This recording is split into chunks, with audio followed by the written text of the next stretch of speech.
A aula de hoje a gente vai fazer um pequeno recorte, porque o objetivo dessa disciplina do Sistema Terra, e não só da disciplina, do curso inteiro, é que vocês ao final tenham a visão integrada do Sistema Terra. O Sistema Terra é a interação entre a geosfera, a biosfera, a atmosfera, a hidrosfera e até a antroposfera ou noosfera, que envolve a questão do ser humano.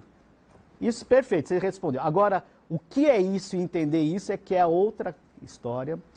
Não que a gente, na disciplina inteira, a gente consiga passar isso para vocês também, mas é o curso inteiro para isso, principalmente em termos de entender como o Sistema Terra evoluiu desde o Radiano, Arqueano, passando pelo Pré-Cambriano, Paleozoico, Mesozoico e Cenozoico. Porque essa interação entre a geosfera, a biosfera mudou, né? Não existiam florestas, passaram a existir florestas nas áreas continentais, o Sistema Terra mudou e vai mudando, né?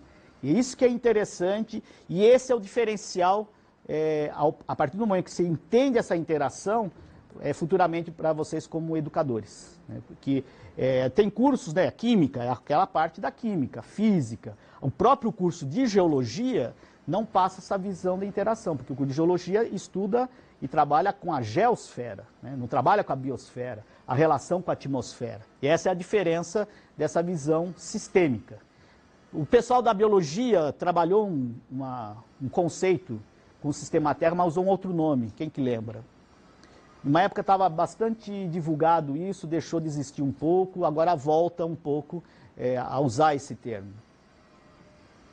Gaia, já viram falar da Gaia? A teoria de Gaia. A teoria de Gaia é a visão que ele coloca até que a Terra é um planeta vivo, né?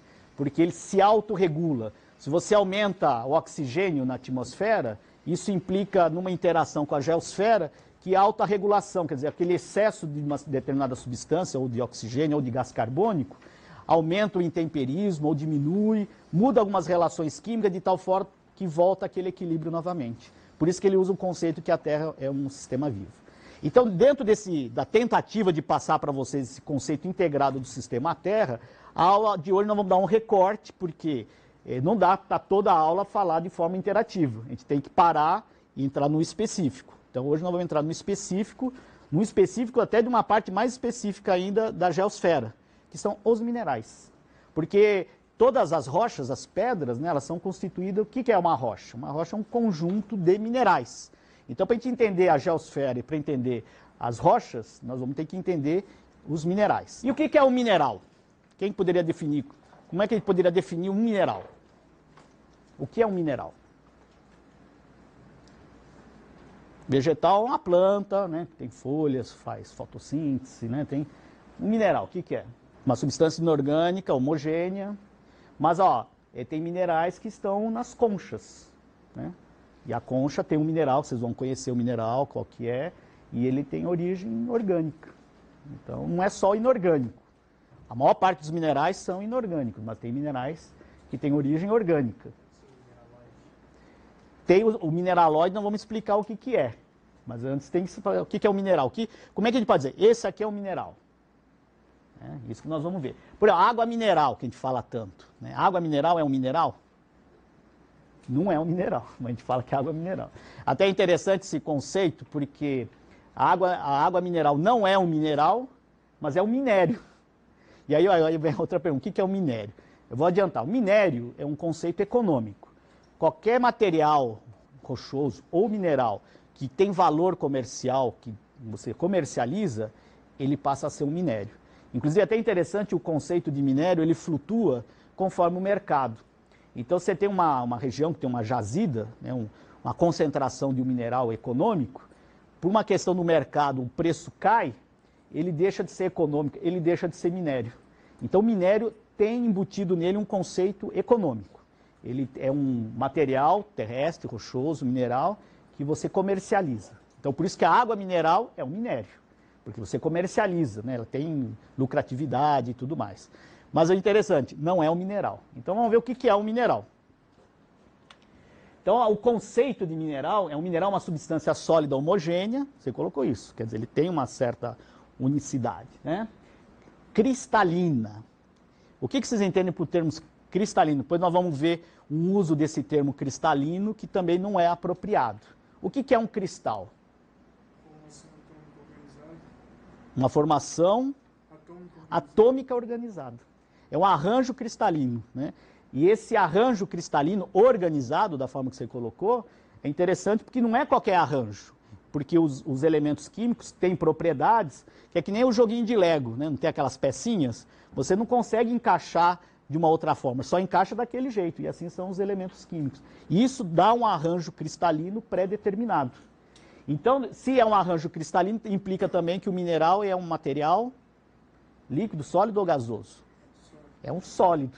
Então, nesse sentido, a água mineral não pode ser considerada... O mercúrio seria uma exceção. Oi? O mercúrio seria uma exceção. O mercúrio também. O mercúrio, então, esses que não são materiais sólidos, eles são chamados de mineraloides.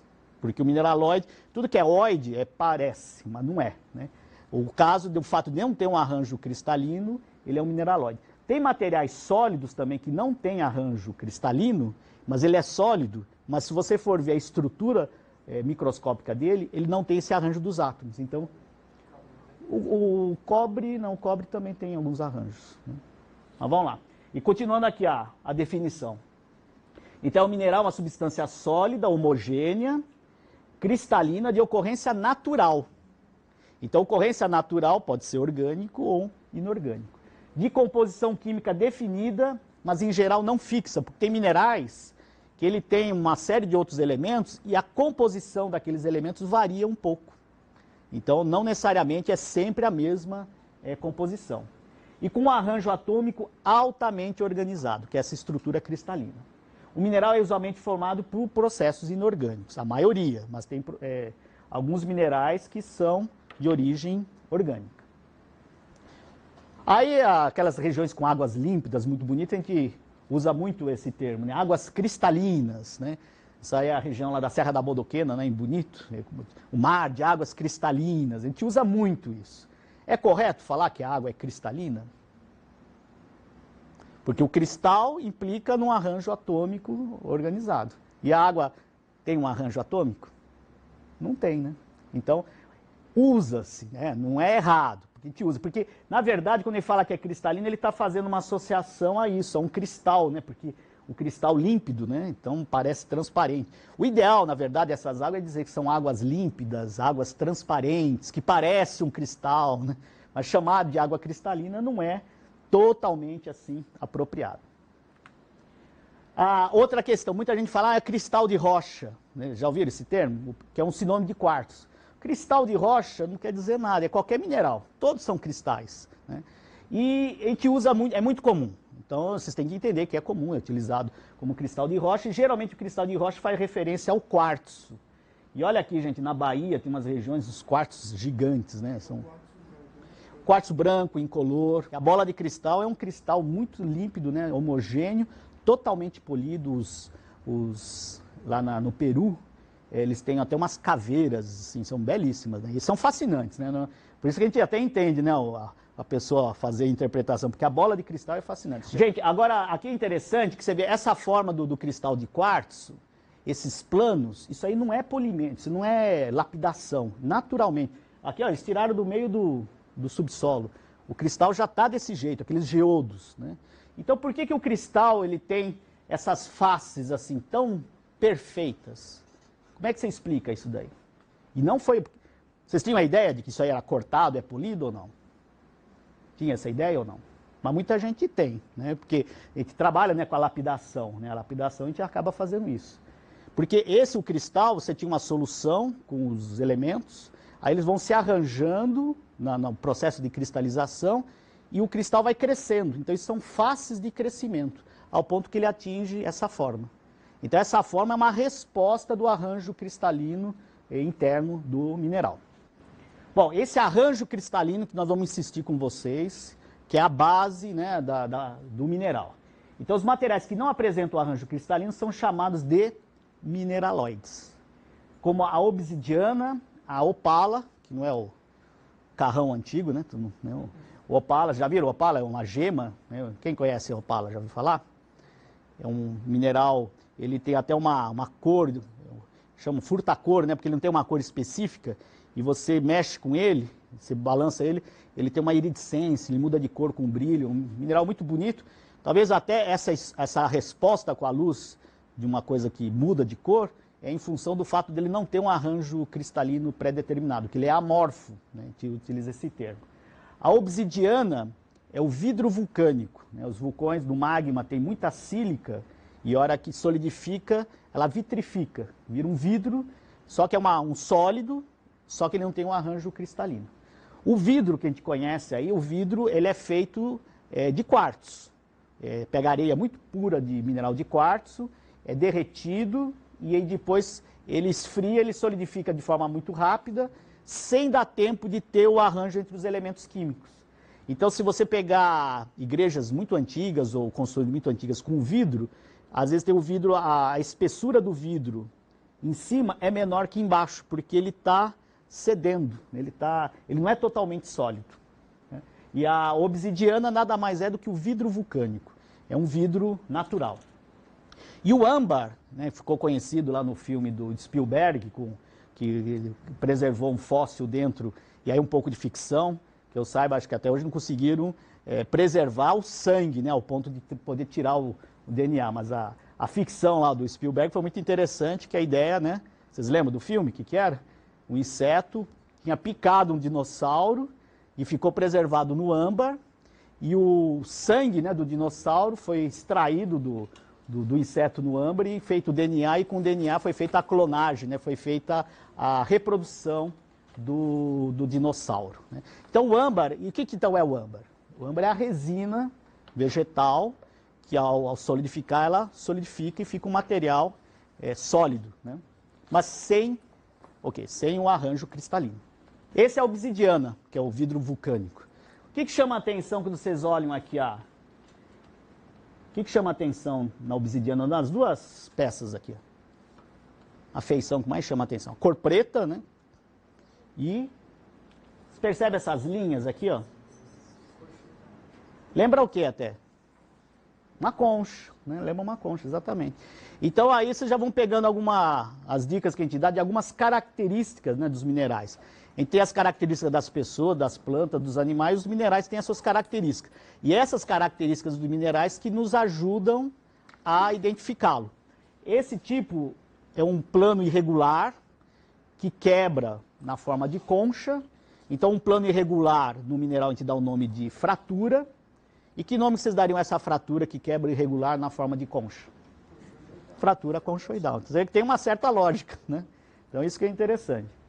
E, gente, esse material, né, como ele quebra, ele lasca, assim como o material que é a constituição dele, que é a sílica, o sílex, desde os primórdios, né, da humanidade, foram utilizados pelo fato de ele quebrar desse jeito para fazer os artefatos, ó, detalhes, até agulha, ponta de flechas bem refinadas, e aqui até um artesanato. É claro que hoje, com o recurso da tecnologia, com um polimento mais aprimorado, né, fazer essas estruturas muito bonitas.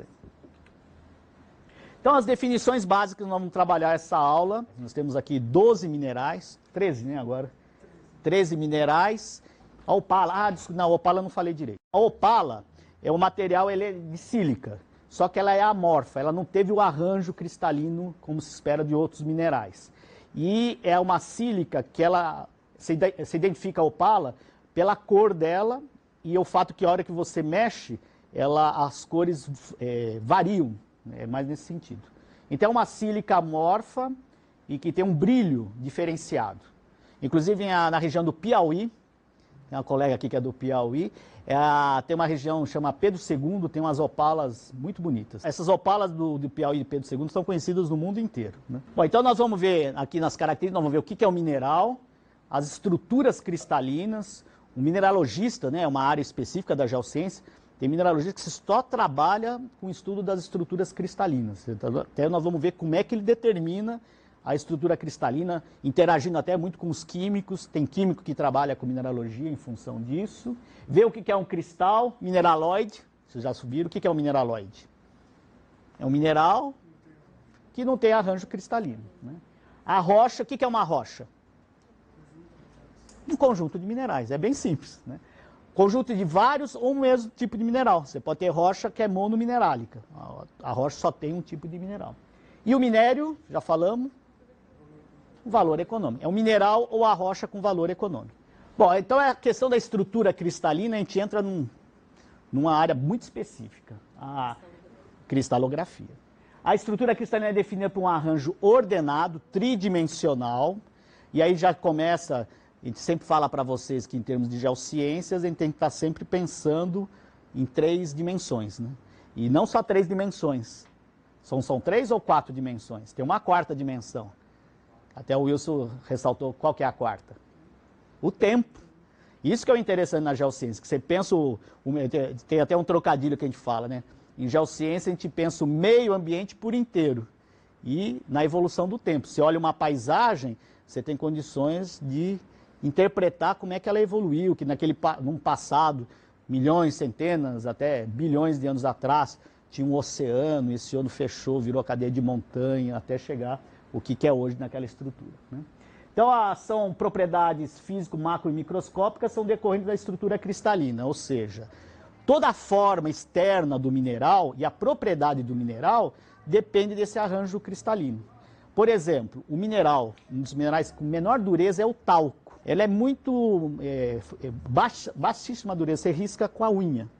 E em função disso, em função dessa propriedade, que a gente utiliza o talco para não assar. Porque o fato dele não ter dureza nenhuma, porque se você pôr uma areia lá, todo mundo sabe o que acontece nas juntas, né? Assa, né? E o talco não. E o talco ainda tem uma propriedade microscópica que ele acaba tendo quase que um poder lubrificante. Então, nas juntinhas ali, né, você se mexe ali, não tem problema de assadura. Agora, a curiosidade é isso, é interessante. Às vezes dá uma amostra de talco, a criança tem a reação que tem é cheirar, né? O talco que a gente usa é moído, né? Mas isso que é interessante, porque essas mesmas propriedades, o material extremamente moído, ele preserva, porque mesmo aquele grãozinho microscópico, ele tem a dureza. Não só a dureza, ele tem as mesmas propriedades químicas, num grão micrômetro, né? No tamanho. E a questão assim, o perfume do talco, ele é incorporado naturalmente. Mantém mesmo moído, e mesmo moído. Nós temos a escala de Mohs, vou mostrar para vocês, que é um padrão de escala de dureza. O que define a dureza? Essa é uma boa pergunta. Vamos pôr na prova, inclusive. Vou dar um exemplo. Isso aqui vocês conhecem. NaCl é o sal de cozinha, né? E no arranjo cristalino ele é a halita. Então você tem a halita natural e quando a gente tem como é que o sal que a gente consome, principalmente aqui no Brasil, é até interessante, porque ele está dentro do conceito de minério, mas ele não é bem um minério que é tirado da natureza. Como é que a gente produz sal aqui no Brasil? Faz as salinas, pega o mar, entra a água do mar, umas piscinas, deixa evaporar e produz. Então, essa atividade, por incrível que pareça, é considerada como uma mineração. Porque isso aí vem de uma tradição que em algumas regiões, por exemplo, o Chile, o sal natural, a halita, ela é extraída de depósitos antigos. Então, ela tem depósito de sal que é natural e tem o depósito de sal que é feito artificialmente. Então, o que acontece? Você vem com a água do mar, com NaCl dissociado. Com a evaporação, tem a ligação entre esses elementos, cria um arranjo cristalino e forma o NaCl.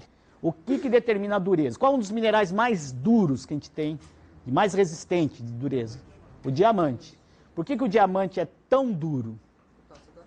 Tem a estrutura cristalina, mas o que determina a dureza? Por que tem mineral que ele solta melhor, ele risca?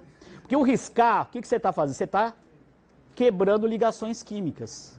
Então, se você está quebrando ligações químicas, o que determina um mineral ser mais duro que o outro seria o quê? As ligações químicas. Então, as ligações entre os elementos químicos é que vai determinar a maior ou menor dureza.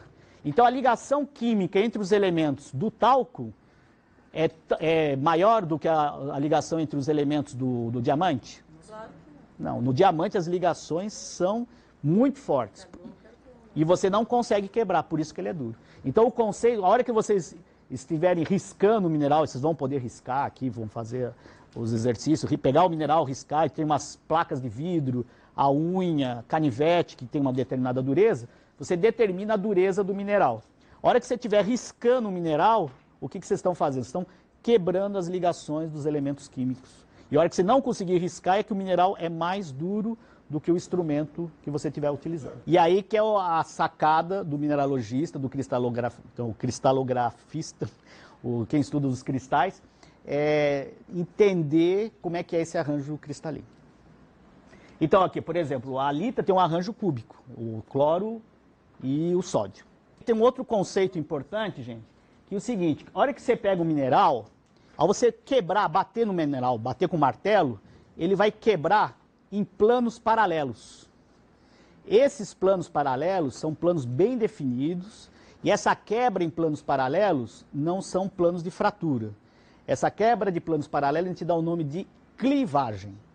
Então a clivagem são planos pré-definidos e depende do arranjo cristalino.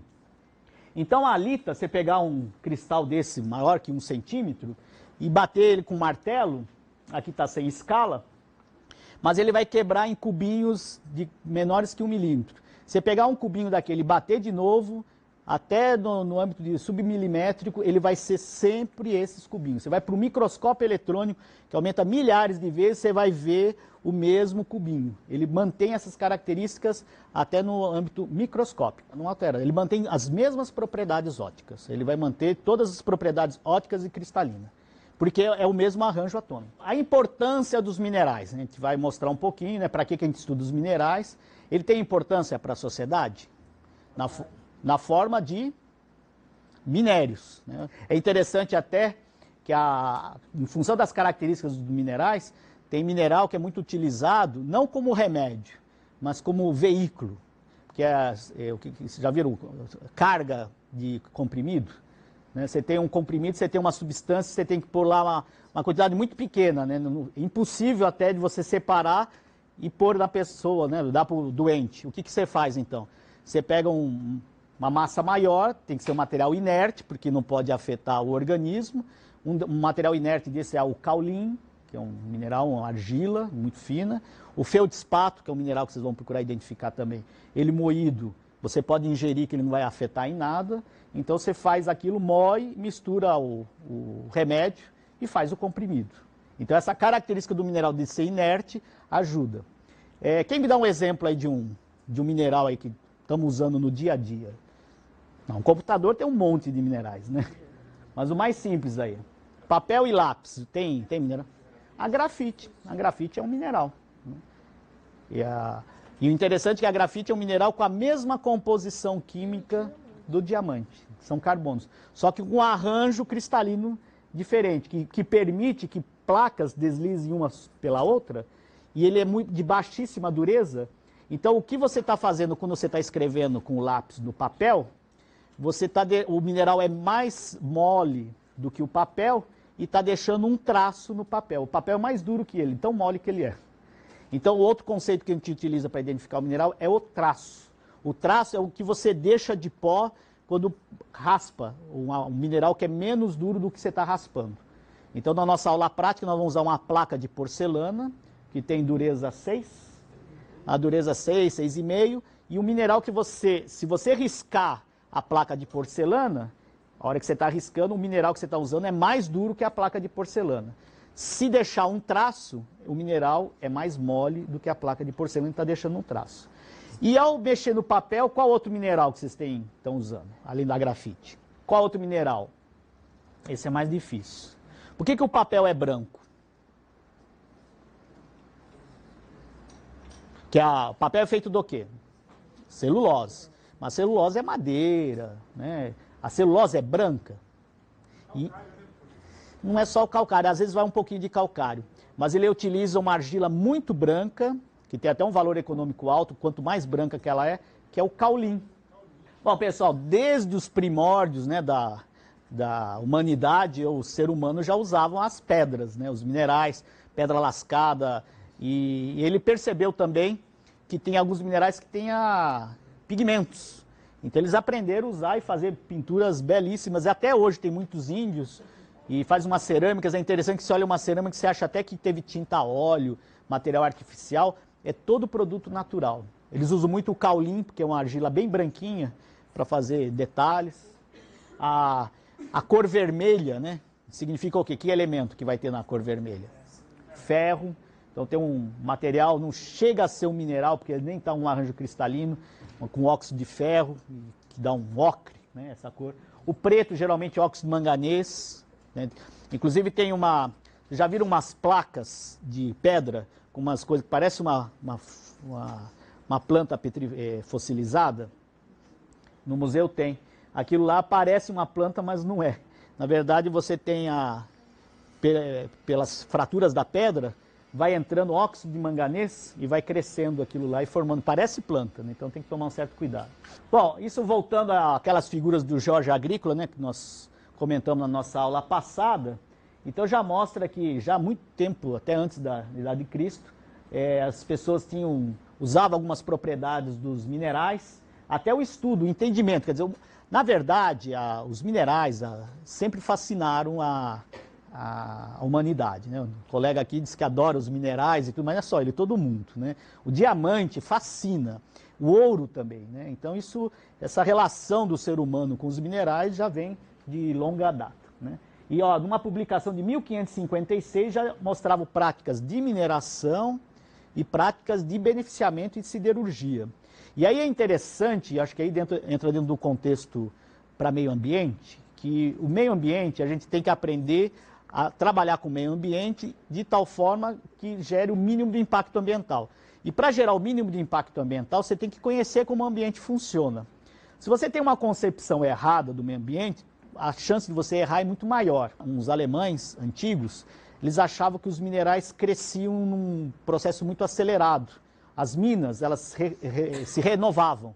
Então, quando tinha uma mina subterrânea que eles tiravam um determinado minério, começava a acabar o minério, eles tinham a prática de fechar a mina para ver se os minerais cresciam novamente. E isso é um conceito errado, né? Porque o grande problema de trabalhar com recursos minerais é que o recurso mineral é um recurso esgotável. Eu gostei do esgotável, que ele não é não renovável, ele é esgotável. Ele acaba, ele é finito. Né? Dentro da nossa escala de tempo. Porque na escala de tempo geológico ele se renova. Só que a nossa velocidade é outra. Né? Bom, outros, de novo, aí o nosso Nicolas Steno, ele já ficou fascinado analisando os cristais de quartzo, percebeu os ângulos entre as faces. Aí entra um novo termo, nós falamos em fratura, a fratura conchoidal, a fratura geralmente é irregular, os planos de clivagem, o plano de clivagem são planos muito bem determinados, porque eles têm a ver com o arranjo cristalino, e a face de cristal é uma face do crescimento do cristal. Se você pegar o quartzo, que ele é todo facetado, se você der uma marretada nele, ele não vai quebrar com as faces, ele vai quebrar de forma totalmente irregular. E o Nicolas Steno já observou essas faces de crescimento e o ângulo entre elas.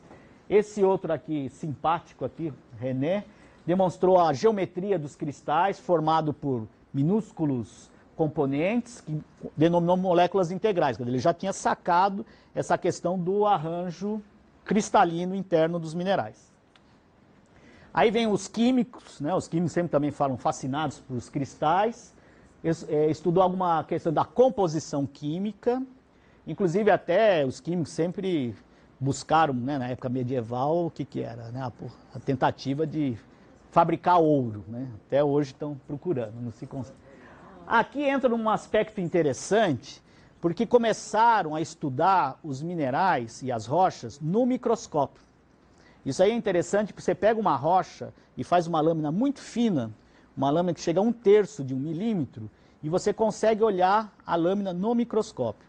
E no microscópio, é um microscópio próprio, em função da descoberta do Nicol, que os raios de luz polarizados, porque o raio de luz ele tem a distribuição dos raios em várias direções.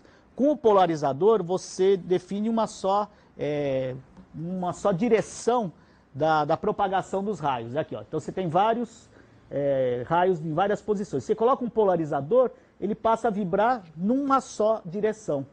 E aí, com o recurso desses polarizadores, quem é que mexe com fotografia aqui? Já ouviu falar de polarizador de máquina fotográfica? O que faz com o polarizador?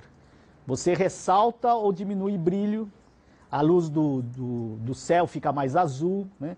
Então ela é um recurso óptico, e muda de cor até, mas a mais intensidade, né? Não chega a mudar de cor. Então com esse recurso, no microscópio, a gente consegue identificar características cristalográficas do mineral através do comportamento da luz dentro do arranjo cristalino. Então começa uma forma da gente começar a entender, interpretar o arranjo cristalino do mineral. Aí um outro pesquisador, em 1902, isso aqui foi importante. Através das ondas dos raios-x, ele viu que existe a condição de você determinar, mesmo um cristal muito pequeno, a incidência dos raios-x vir numa placa em que os raios-x recebem essa incidência, ele viu que cada tipo de cristal dava uma imagem diferente. E essas imagens nada mais são do que uma resposta do arranjo cristalino do mineral. Isso aqui abriu um recurso para mineralogia e cristalografia fenomenal. Tanto quem trabalha com cristalografia trabalha com difração dos raios-x. Tem um equipamento para isso. Depois o pai e o filho Bragg, eles viram que, inclusive para determinar, a partir do comportamento da incidência dos raios-x, calcular distâncias do arranjo cristalino, e isso aí te dá como se fosse a assinatura cristalina do mineral. Se for uma comparação hoje na biologia, que se trabalha muito com... Como é que faz a identificação de espécies na biologia? Do DNA. Então hoje até ficou um recurso, porque antigamente tinha que ter um bom mineralogista.